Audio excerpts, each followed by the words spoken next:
여러분과 함께 오늘 본문 말씀을 중심으로 룻과 보아스를 축복하는 공동체라는 제목으로 함께 말씀을 나누기를 원합니다.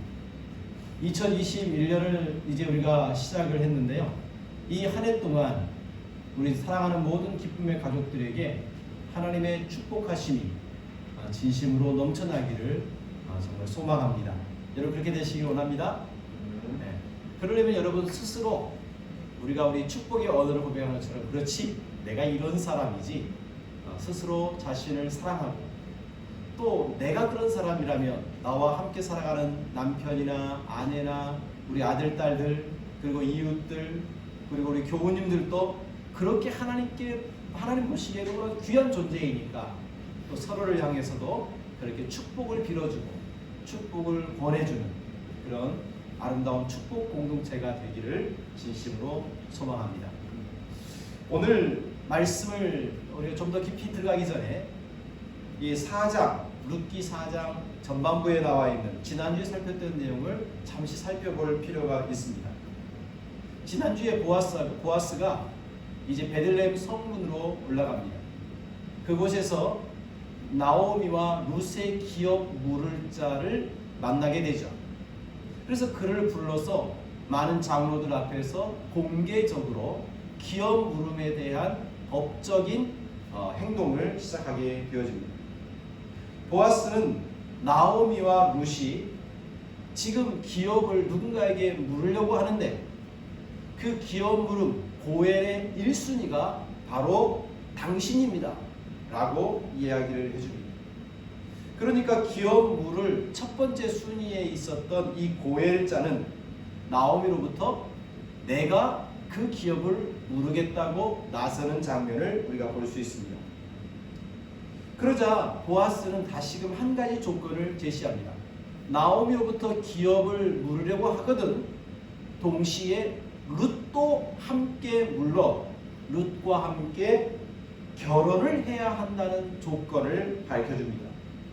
그러니까 기업 물을 자는 다시 마음의 태도를 바꿔서 내 기업에 손해가 날 것 같으니까 나는 이 기업을 물으지 않겠다라고 거부를 하고 나섭니다. 그러며 자신이 고엘 1순위를 모든 권한과 모든 책임과 의무를 지지 않겠다라고 하는 표시로 신발을 벗어서 보아스에게 던져줍니다. 이렇게 해서 기업 물을 자였던 사람은 모든 권한과 의무와 책임을 벗었지만 성경에서는 그를 이름 없는 아무개시라고 표현하고 있음을 우리가 살폈습니다.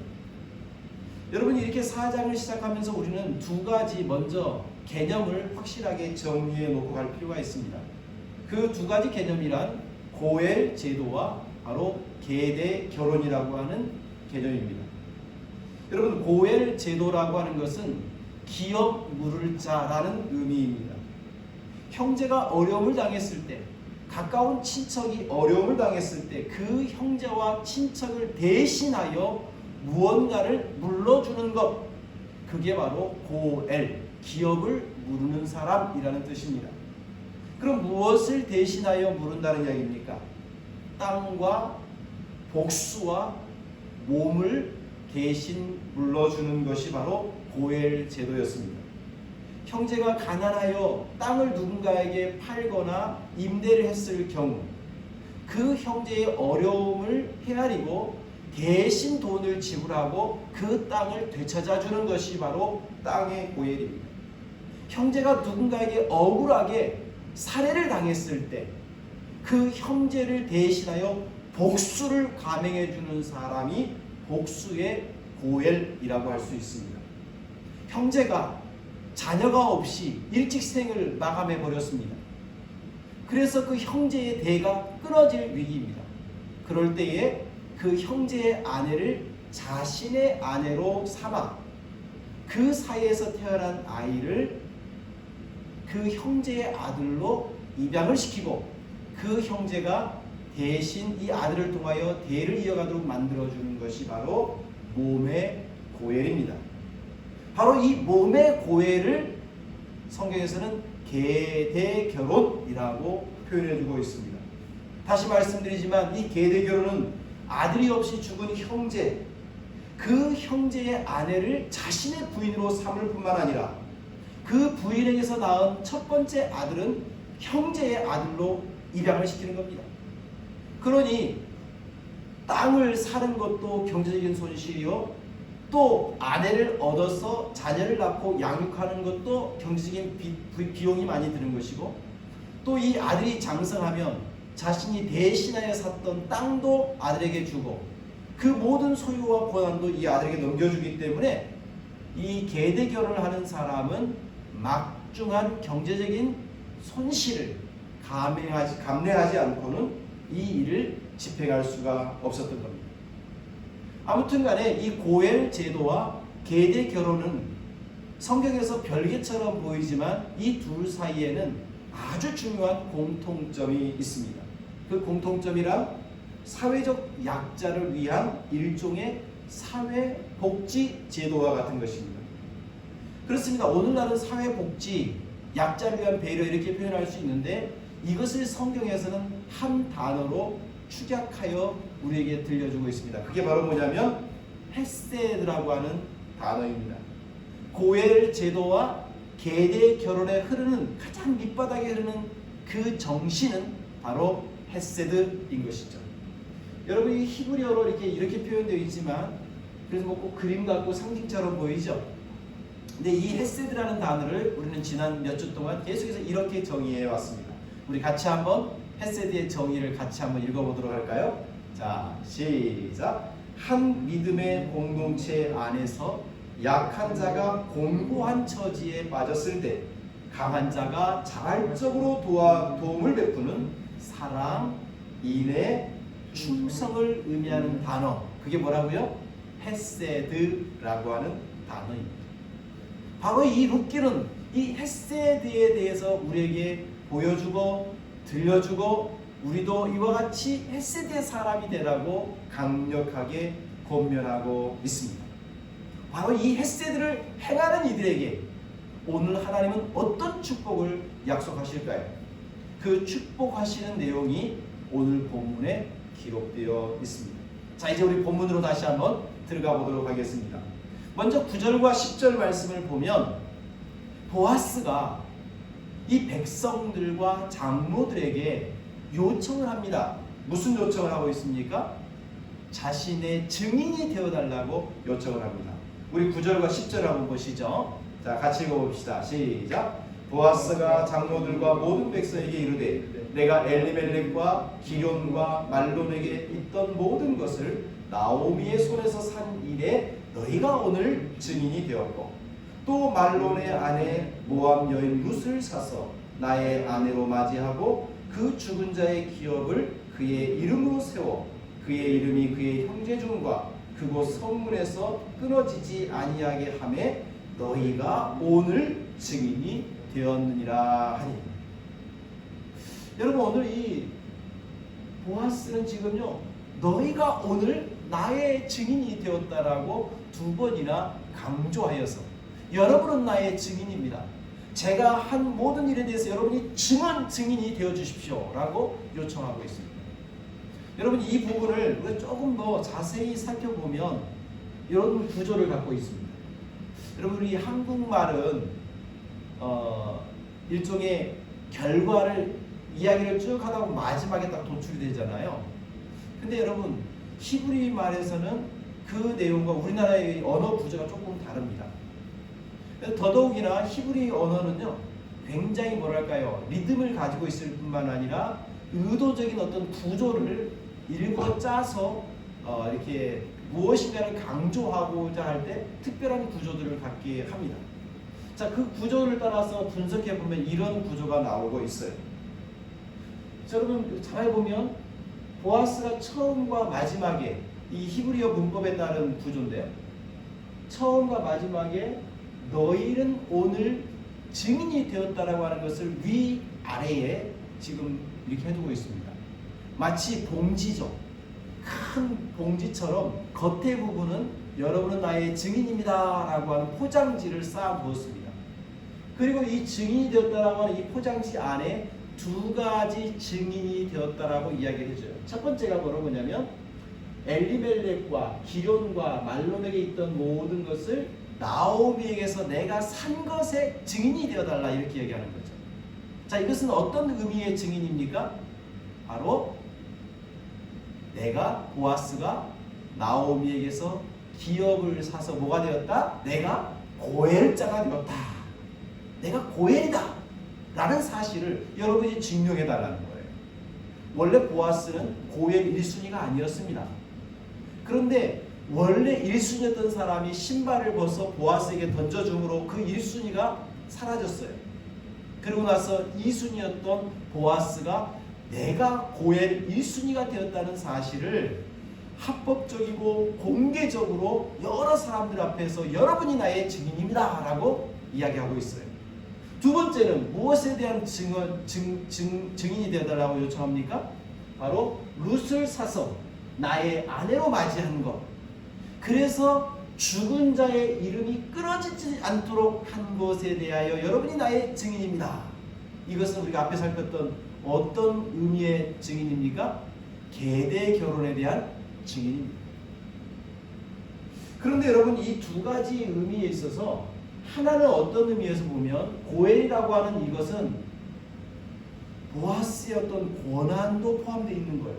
이제 이 나오미에게서 얻은 이 땅은 일단 내가 관리합니다 라고 하는 이 땅의 권한에 대한 자기를 위한 증인이 되어달라고 하는 의미도 담겨져 있습니다. 그러나 더 중요한 것은 계대 결혼에 대한 것입니다. 땅을 당분간 샀지만 계대 결혼하면 어떻게 된다고 했습니까? 그 계대 결혼한 여인에게서 태어난 아이는 자신의 아들이 아니라 죽은 형제의 아들이 되는 거예요. 그리고 그 죽은 형제의 아들에게 나중에 자신이 사온 기업을 물려준 땅도 다 넘겨줘야 되는 것입니다. 그런 의미에서 이 계대 결혼이라고 하는 것은 자신이 어떤 손해를 감수하고서라도 룻을 지켜낼 것이며 동시에 룻에게서 태어난 아들은 내 아들이 아니라 그의 아들이 될 것이라고 말할 정도로 모든 책임을 다 지겠다라고 하는 굉장히 막중한 의미의 증인이 되어달라고 하는 것입니다. 여러분, 우리가 누군가에게 제발 좀 나를 위해서 좀 증인 좀 해주세요, 나를 위해서 가서 좀 증언 좀 해주세요 할 때 여러분 언제 나를 위해서 증인 되려고 합니까? 그 사람의 증언이 나에게 유리할 때 증인이 되달라고 그러시죠? 그렇죠? 아니 누군가 저에게 도움을 증언을 해달라고 하면 그 증언이 나한테 유리하고 도움이 되니까 증언해달라고 그러지, 오히려 그 사람의 증언이 나를 손해가 나게 하고 고통스럽게 하는 거라면 당신 나한테 그것만 딴 데 가서 이야기하지 마, 증언하지 마 이렇게 말리지 않겠습니까?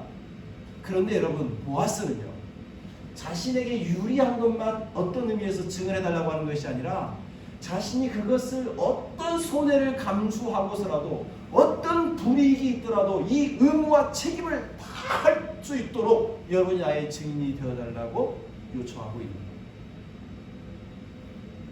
거예요. 여러분 이런 보아스의 이 말을 보면서 여러분 우리는 어떤 증인인가 한번 생각해 볼 필요가 있습니다. 여러분 구약 성경에 보면 하나님께서 우리를 향하여 너희는 나의 증인이다 라고 말씀하신 부분이 있습니다. 이사야서 43장 그리고 이사야서 44장에 보면 너희는 나의 증인인데 어떤 증인이냐? 너희 주위에 다른 신은 없나니, 다른 신이 없어 오직 너희에게서 참된 구원을 베푸실 분은 오직 하나님밖에 없다는 사실을 증언해야 된다라고 이야기하고 있습니다. 또한 이와 같은 우리의 증인됨은 신약성경에서도 똑같이 강조해주고 있습니다. 신약성경 사도행전에 보면 하나님께서 죽은 자 가운데서 살리신 그분에 대하여 우리가 증인이다 라고 말하고 있어요. 그분이 바로 누굽니까? 우리를 구원하기 위하여 이 땅에 오셨고 우리를 위하여 십자가에 죽으셨고 우리를 위하여 부활하신 예수 그리스도에 대한 증인이 바로 우리들이다. 그리고 너희는 이 증인이 되기를 사마리아와 땅끝까지 가서 나의 증인이 되어야 한다라고 하나님은 우리에게 증인됨을 강조해 주고 있습니다. 여러분, 그런 의미에서 교회는 이런 증인 공동체라고 말할 수 있습니다. 어떤 것을 우리는 증거하는 증인 공동체입니까? 바로 하나님께서 무슨 일을 하셨는지를 증언해야 될 증인 공동체입니다. 하나님만이 구원을 베푸시는 유일한 하나님이시라는 것, 하나님 외에 어떠한 신도 없다는 것을 들려주고 보여주는 증인이 되어야 합니다. 동시에 바로 우리를 구원하기 위해서 이 땅에 오신 예수 그리스도, 그분께서 죽으셨다가 부활하셔서 우리의 주와 그리스도가 되셨다는 사실을 증언하는 증인 공동체, 이게 바로 교회입니다. 동시에 교회는 하나님의 일만 증언하는 것이 아니라 하나님의 백성들을 위한 상호간의 증언을 해주는 증인이 되어야 합니다. 어떤 의미입니까? 오늘 보아스가 자신이 증인이 되어 자신의 증인이 되라고 요청했던 그 내용을 살펴보면, 하나님의 백성으로서 헤세드를 이행하기 위하여 여러분이 나에게 의무와 책임을 알려주는 증인이 되라는 거예요. 동시에 내가 헤세드를 이행할 때 어떻게 이행했으며 어떤 결과가 나왔는지에 대해서도 여러분이 증언이 되어달라고 요청하고 있는 거예요. 여러분, 이것은요, 예전에 우리가 교회에 신앙생활 하다 보면 우리 가까운 사이는 그 집에 숟가락, 밥그릇 몇 개 있는지를 안다면서요. 그와 비슷한 거예요. 내가 하나님의 사랑과 은혜를 경험하고 어떤 삶의 변화가 있었는지를 간증하는 그런 게 바로 이 교회 증인 공동체죠.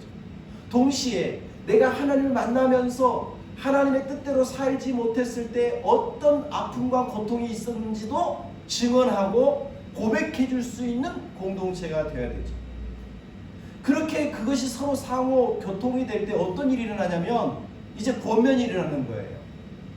집사님, 장로님, 권사님, 우리가 하나님 뜻대로 살아야 될 이유가 이것이잖아요. 우리가 하나님 뜻대로 살았을 때 이런 축복이 있었고, 우리가 하나님 뜻을 어긋났을 때 이런 고통이 있었잖아요. 그러니 이제 우리 하나님 뜻대로 살아갑시다. 그렇게 살지 못하는 사람들 위해서 안타까운 마음으로 기도해주고 그를 권면하여 바르게 세워주려고 하는 이런 상호 증인이 되어지는 아름다운 공동체 되는 것, 이게 바로 교회의 모습입니다. 여러분, 어떻습니까? 우리 교회 안에 이런 증인 공동체의 역할들을 서로 하고 있는지 저 반성을 하게 되고, 이건 아닌데 우리가 서로 좀 돌보고 서로 사정도 이야기하고 자신이 하나님 뜻대로 살았던 것도 이야기하고 자신이 하나님 뜻대로 살지 못했던 것도 이렇게 이야기하면서 서로 신앙을 권면하고 서로 일깨워가면서 하나님의 사랑과 헤세드를 증언하고 실행해 가도록 서로 권면해주는 그런 공동체가 되어야 될 텐데 라는 생각을 하게 되었습니다. 앞으로 이런 부분에 우리 서로 기도하면서 서로에게 이 헤세드를 증언하고 헤세드를 권면하는 그런 공동체가 되었으면 좋겠습니다. 오늘 본문 다시 한 걸음 더 들어가서 11절과 12절의 말씀에 보면, 이렇게 헤세드에 대해서 여러분이 나의 증인이 되어달라고 요청하는 보아스의 요청에 대한 백성들과 장로들의 응답이 기록되어 있습니다. 11절에 보면 성문에 있는 모든 백성과 장로들이 우리가 증인이 되어주겠다라고 수락하는 내용을 볼 수가 있습니다. 근데 증인됨을 수락함으로 끝나는 것이 아니라 그렇게 하나님의 헤세드를 실행하겠다라고 말하는 이 보아스를 향하여 축복하는 축복의 내용이 11절과 12절에 기록되어 있습니다. 우리 같이 한번 그 축복하는 마음을 같이 한번 읽어보도록 할까요? 자, 여호와께서부터 읽겠습니다. 11절 두 번째 줄 시작. 여호와께서 내 집에 들어가는 여인으로 이스라엘의 집을 세운 라헬과 레아 두 사람과 같게 하시고 내가 에브라스에서 유력하고 베들레헴에서 유명하게 하시기를 원하며 여호와께서 이 젊은 여자로 말미암아 내게 상속자를 주사 내 집이 다말이 유다에게 낳아준 베레스의 집과 같게 하시기를 원하노라 하니라. 여러분, 이 백성들과 장로들이 보아스와 그 보아스에 들어가는 룻을 향하여 축복하는 내용이 오늘 본문에 기록되어 있습니다. 이 백성들이, 이 장로들이 보아스의 집을 축복하는 내용도 가만히 보면 독특한 구조를 띠고 있습니다. 자, 다음 페이지를 보시죠. 이 백성들과 장로들의 이야기를 이렇게 구조하고 있는데요. 이것도 역시 특별한 구조를 가지고 있습니다. 이 구조를 보면 A와 대문자 A와 작은 소문자 A가 위아래 포장을 하고 있습니다. 이 보아스의 집을 축복하는 가장 큰 축복 중에 하나가 뭐냐면 바로 여호와께서 내 집에 들어가는 여인으로 축복해 주시기를 원하는 거고, 그 여인으로 말미암아 상속자를 너에게 줄 것이라고 하는 이 여자에 대한 축복이 있어요. 누구에 대한? 이 여자는 바로 룻이죠. 룻이 어떤 여자가 되기를 축복해 주고 있습니다. 동시에 룻과 함께 그의 남편이 되어주는 보아스를 위해서도 축복해 줍니다. 너가 에브라스에서 유명하게 되기를 원한다.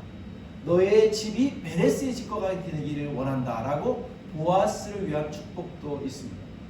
근데 여러분, 이 구조에 있어서 가장 중요한 핵심은 어디냐면 바로 여기죠. 가운데 축을 담당하고 있는 너가 에브라스에서 유력하고 베들레헴에서 유명하게 되기를 원한다. 이게 가운데 중심 축이에요. 이게 정말 보아스를 위한, 그의 집을 위한 축복의 핵심인 것입니다. 자, 그러면 이 룻과 보아스를 향한 이 축복을 조금 더 살펴보도록 하시죠. 먼저 룻을 향하여서, 너의 집에 들어가는 여인을 향하여서 축복하는 이 장로들과 백성들의 고백을 한번 살펴봅시다. 자, 어떤 축복을 하고 있습니까? 첫 번째는 룻을 위한 축복. 첫 번째는 이스라엘의 집을 세운 라헬과 레아같이 되기를 원합니다. 이렇게 복을 빌어주고 있어요. 여러분, 라헬과 레아가 누구입니까? 야곱의 두 정부인입니다. 여러분, 이 야곱이 레아와 라헬 이 두 여인과 결혼하고, 이 두 여인들은 각각 시녀들을 하나씩 데리고 오는데 그 시녀들과 더불어서 자녀들을 낳게 됩니다. 총 몇 명의 아들을 놓냐면 12명의 아들들을 출산하게 됩니다. 이 라헬과 레아 이 두 여인이 12명의 아들을 낳는데, 이 12명은 나중에 보면 이스라엘의 12지파의 조상들이 돼요. 그러니까 라헬과 레아는 오늘 본문에 나온 것처럼 이스라엘의 집을 세운 여인들인 거죠. 이스라엘 민족의 근간을 이룬, 어떻게 보면 이스라엘 국가의 국모가 되는 여인이 바로 라헬과 레아였습니다. 두 번째는 유다에게서 베레스를 낳아준 다말 같게 하시기를 원한다. 이렇게 축복하고 있습니다. 여러분, 우리는 이 유다의 집에서 베레스를 낳아준 다말에 대한 이야기를 잘 모를 겁니다. 창세기 38장에 보면 유다로부터서 자녀를 출산하게 되는데 누가? 다말이. 여러분, 이 다말이라고 하는 여인이요, 원래 유다의 며느리였습니다. 근데 유다의 며느리로 갔는데 큰아들이 하나님께 범죄하여 죽고 말아요. 근데 출산하기 전에 죽기 전에 아이가 없었습니다. 그러니까 다말은 결혼을 했으나 아이를 낳지 못하고 혼자 과부가 된 거예요. 자, 이렇게 되면 어떻게 되죠? 우리 계대결연의 원리에 따라서 그 다말의 시동생들이 이 다말을 부인으로 맞이하여 대를 이어가도록 해야 되잖아요. 그런데 유다의 두 번째 아들이었던 오난도 그 다말을 아내로 맞이하기를 거부합니다. 그래서 하나님께 징벌을 받아 이 오난도 죽고 말아요. 세 번째 아들이 이제 그러면 형수를 자신의 아내로 맞이해야 되는데 이게 싫은 거예요. 누가? 유다가 볼 때 이 셋째 아들이 아직도 어리다고 생각한 거예요. 그래서 다말에게 이야기하면, 다말, 너 친정집에 가 있어라. 이 셋째 아들이 장성하게 되면 내가 이 아들로 하여금 너를 통하여 자녀를 낳게 해주겠다. 이렇게 약속을 합니다. 그런데 이 셋째 아들이 장성했음에도 불구하고 유다가 다말에게 이 셋째 아들을 주지를 않는 거예요. 그러니까 다말이 변장합니다. 그래서 몰래 이 유다, 자기 시아버지를 유혹하여서 아이를 갖게 돼요. 거기서 태어난 아이가 바로 베레스입니다. 그런데 여러분, 이 베레스가 왜 중요하냐면, 바로 이 베레스는 첫째 아들이 아니라 이 다말이 낳은 두 번째 아들이거든요. 우선순위가 없는 거였어요. 원래 다말도 외면받고 천대받는 사람이었지만, 그러나 그가 적극적인 삶의 태도로 말미암아 이스라엘의 계보로 들어가는 중요한 여인이 된 것입니다. 세 번째로 룻을 향한 축복, 세 번째는 바로 이 젊은 여자 룻으로 말미암아 너에게 상속자를 주시기를 원한다, 이렇게 얘기합니다. 근데 여러분, 이 상속자라고 우리 한글에는 표현되어 있지만 히브리 성경에 보니까 씨를 주시기를 원한다, 이렇게 표현합니다. 여러분, 우리 식물의 가장 작은 단위가 어떻게 보면 씨앗이잖아요. 근데 이 작은 단위의 씨앗은 어떤 의미에서 모든 가능성을 가지고 있는 너무너무 중요한 것이죠. 그리고 룻을 통하여 씨가 태어난다는 것은 성경 전체로 볼 때 하나님의 크고 놀라운 비밀을 간직한 아주 중요한 인물을 가르칠 때 씨라고 표현을 하고 있어요. 도대체 이 룻이라고 하는 여인을 통하여 하나님이 어떠한 위대한 일들을 이루어 가실런지 우리는 기대하게 되는 것입니다. 그리고 동시에 보아스를 향하여 축복해주고 있습니다. 여러분, 보아스를 향한 축복이 오늘 두 가지로 나와 있습니다. 첫 번째는 보아스의 집이 유다에게서 난 어떤 집과 같이 되기를 원한다? 베레스의 집과 같이 되기를 원한다, 그렇게 이야기를 합니다. 여러분, 아까 저기 다말을 이야기하다가 베레스가 나왔는데요. 베레스를 위한 집이 무엇인지 우리는 잘 모를 수 있습니다. 근데 여러분, 룻기, 여러분 성경책 한번 펴보시죠. 룻기 4장 18절을 보면 베레스가 등장합니다. 룻기 4장 18절에 보면 베레스로부터 시작하여서 헤스론, 람, 암미나다, 살몬, 그리고 보아스, 그리고 오벳, 이삭, 그 다음에 누구랑 연결됩니까? 다윗과 연결되고 있습니다. 이 베레스의 집안에서 바로 다윗이 나옵니다. 근데 여러분, 이 다윗은 우리가 크게 알 때 다윗은 유다 지파로 알고 있었잖아요. 유다 지파. 그렇습니다. 다윗은 유다 지파 사람입니다. 유다로부터서 태어나온 많은 아들들 중에 하나가 다윗이에요. 근데 그 다윗을 출생할 때 유다의 아들 중에서 누구를 통해서 다윗이 나오냐? 바로 베레스를 통해서 나오는 거죠. 그러니까 다윗이 베레스 집안에서 태어난다라고 하는 것은 어떻게 보면 베레스 입장에서는 대단한 영광입니다. 유다의 영광이기도 하지만 그 유다의 모든 영광 중에서 가장 중요한 영광은 베레스가 받고 있는 거예요. 여러분, 이 베레스가 다윗이 연결된다라고 하는 이 지점이 정말로 확실하게 더 증폭되고 있는 부분이 뭐냐면 오늘 바로 두 번째 축복이에요. 두 번째 축복입니까? 보아스, 너가 에브랄에서 유력하게 되고 너가 베들레헴에서 유명하게 되기를 원한다. 여러분, 에브랄과 베들레헴이 누구의 고향일까요? 다윗의 고향입니다. 우리는 베들레헴, 에브랏 이 이야기를 듣는 순간 모든 사람들이 다윗을 떠올립니다. 그런데 더 중요한 게 또 하나 있죠. 우리 지난 성탄절에 우리 함께 말씀 나눴던 것처럼 베들레헴 에브라다야, 너는 유다 고을 중에 작을지라도 결코 작지 않구나. 왜? 그곳에서 누가 태어났어요? 예수님께서 태어나시죠. 그러니까 여러분, 에브라에서 유명하고 베들레헴에서 유명해지는 것은 다윗이라고 하는, 하나님께서 이스라엘 백성에게 주신 가장 큰 선물 다윗, 그 다윗과 더불어 온 인류에게 주신 최고의 선물인 예수 그리스도가 바로 베들레헴에서 태어나거든요. 그러니까 여러분, 이 보아스는요, 바로 다윗과 온 인류의 구세주이신 예수 그리스도를 출산하게 되어진 중요한 인물이 되는 것입니다. 오늘 본문 말씀 이렇게 하나씩 살펴봤는데 오늘 본문을 보면서 이런 생각을 하게 됩니다.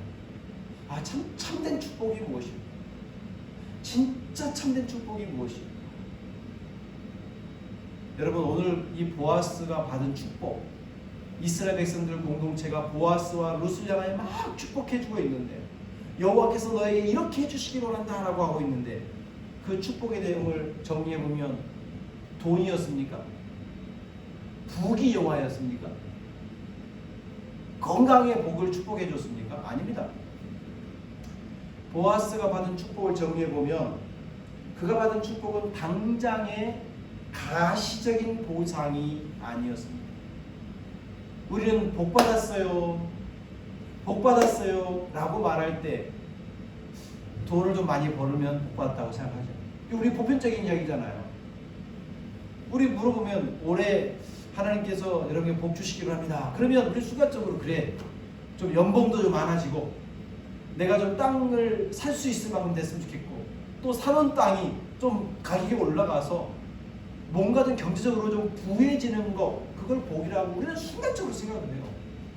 그런데 이스라엘 공동체가 보아스와 룻에게 막 축복하는데 그 축복은요, 돈이 아니었습니다. 오히려 돈이 드는 거였어요. 고엘과 계대 결혼의 책임을 이행하기 위해서 보아스는 상당한 손해를 감수해야만 했어요, 경제적으로. 그래서 첫 번째 기업 물을 자가 뭐라고 거부합니까? 내가 첫 번째 1순위 고엘 물을 자이지만 내 기업에 손해가 날 것 같아서 난 못 물겠다라고 경제적 손실 때문에 거부한 거 아닙니까? 그런데요, 보아스는 경제적인 손실에도 불구하고 자신의 책임과 의무를 다합니다. 그러니까 보아스에게 주어진 것은 당장의 물질적 보상, 가시적 축복이 아니었습니다. 그런데 이 보아스의 집에 임하는 축복은요, 두 번째로 보니까 여인을 통해서 이루어지더라고요. 너의 집에 들어가는 이 여인이 이런 복 받기를 원한다. 너의 집에 들어가는 이 여인이 너에게 이런 복의 통로가 되기를 원한다라고 축복해주고 있습니다. 보아스가 받은 축복은요, 여인을 통한 축복이었어요. 좀 더 넓게 말하면 사람을 통한 축복이었어요. 여러분, 축복 중에 축복은요, 사람을 얻는 것 같아요. 가장 이윤이 많은 장사는 사람 장사라고 누가 그러더라고요. 우리 집에 누가 들어오느냐, 우리 집에 어떤 사람이 들어오느냐라고 하는 것은 우리 집의 현재와 미래를 결정짓는 중요한 것입니다.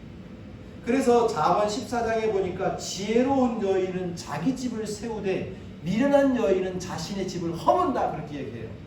여인뿐이겠습니까? 우리 집에 들어온 지혜로운 남자는 우리 집을 세우지만 어리석은 남자는 집을 허무는 것 아니겠습니까?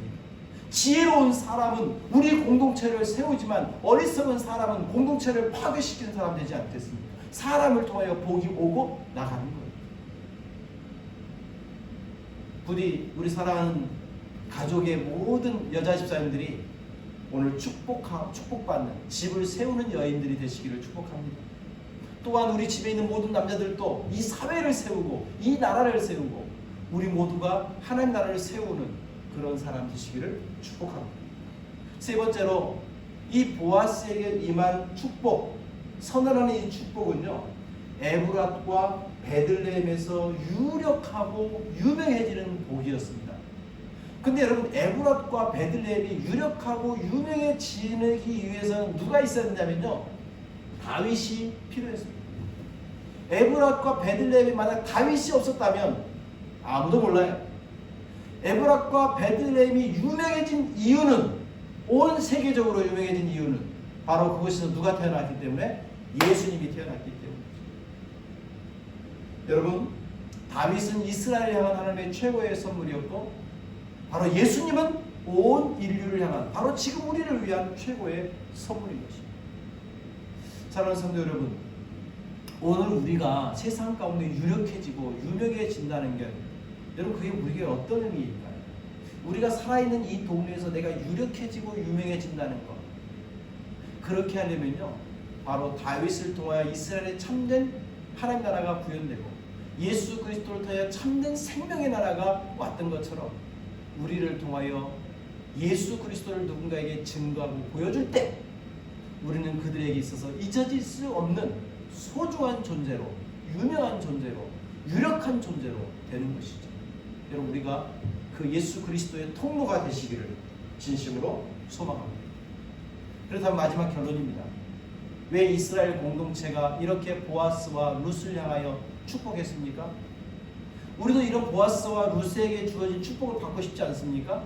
그렇다면 우리는 보아스와 룻과 같은 삶의 태도를 간직해야 되겠죠. 왜 보아스가 이렇게 온 백성으로부터 축복을 선언받을 수 있었습니까? 첫 번째 이유는 보아스는 기업 물을 자의 책임을 이행했기 때문입니다. 두 번째는 보아스는 죽은 자의 이름이 끊어지지 않도록 하는 일에 관심을 가졌고 그 일에 최선을 다했습니다. 고엘과 게데의 결혼에 대한 의무를 다한 것입니다. 이미 보았던 것처럼 이 게데 계령과 이 고엘 제도의 밑바닥에 흐르는 정신이 뭐라고 그랬습니까? 바로 헤세드였습니다. 바로 보아스는 헤세드의 사람이었기 때문에 이런 축복을 선언받을 수가 있었던 것입니다. 여러분, 그렇다면 우리도 이 시대 가운데에 복된 사람으로, 복된 가문으로 세워지려면 어떤 마음의 태도를 간직해야 될까요? 헤세드의 마음이죠. 헤세드가 무엇이라고 했습니까? 다시 한번 읽어볼까요? 시작. 한 믿음의 공동체 안에서 약한 자가 곤고한 처지에 빠졌을 때 강한 자가 자발적으로 도움을 베푸는 사랑, 인애, 충성을 의미하는 단어가 헤세드입니다. 여러분, 우리가 이런 헤세드의 마음과 정신으로 살려고 할 때 우리는 누군가 고통을 당하고 있는 사람들의 책임을 내가 대신 좀 져줄게 라고 하는 마음을 갖게 될 것입니다. 누군가 어렵고 그의 이름이 끊어져 버리고 그의 이름이 불명예스럽게 되어지고 그의 이름이 누군가에게 짓밟힐 때 그 누군가의 짓밟히는 이름을 안타깝게 봐주면서 그 무시당하고 천대당하고 외면당하는 사람들의 이름을 품어주고 안아주고 그 이름을 아름답게 만들어주려고 애를 쓸 때 우리 또한 이름이 영원히 빛나는 이름이 되는 것입니다. 여러분, 세상에 누군가의 사람을 짓밟고 그의 인격과 그의 삶을 짓밟고 끊으려고 하는 사람들, 지금 역사는 그들의 이름을 기억해 주지 않습니다. 기억하더라도 악한 사람, 쓸모없는 사람으로 기억할 것입니다. 그러나 누군가 처절한 고통과 아픔에 있을 때 그 아픔을 함께 느낄 뿐만 아니라 그 고통에서 그를 건져주기 위해서 기꺼이 자신의 삶을 희생하고 헤세드의 정신으로 살아가는 사람은 역사는 기억해줘요. 역사는 그를 위대한 인물이라고 말해줘요.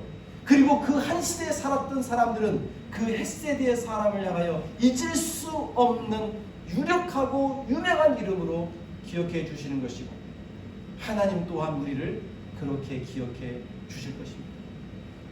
2021년을 살아갈 때 우리가 헤세드의 정신으로 한 걸음 한 걸음 살아갈 수 있기를 진심으로 축복합니다. 그것이 우리가 받을 최고의 축복입니다. 기도하겠습니다. 하나님 아버지, 감사합니다. 오늘 보아스에게 온 이스라엘 백성들이 축복을 선언해 주고 있습니다. 그 이유는 그는 헤세드의 사람이었기 때문입니다. 누군가 어려움에 있을 때 외면하지 않고 자발적으로 도와주고 사랑을 베풀어 주었습니다. 죽은 형제의 이름까지도 소중히 여기며 그 형제가 소멸되지 않도록 최선을 다했습니다. 우리에게도 그와 같은 사랑의 마음, 헤세드의 정신을 우리에게 허락하여 주옵소서. 예수님의 이름으로 기도드립니다. 아멘.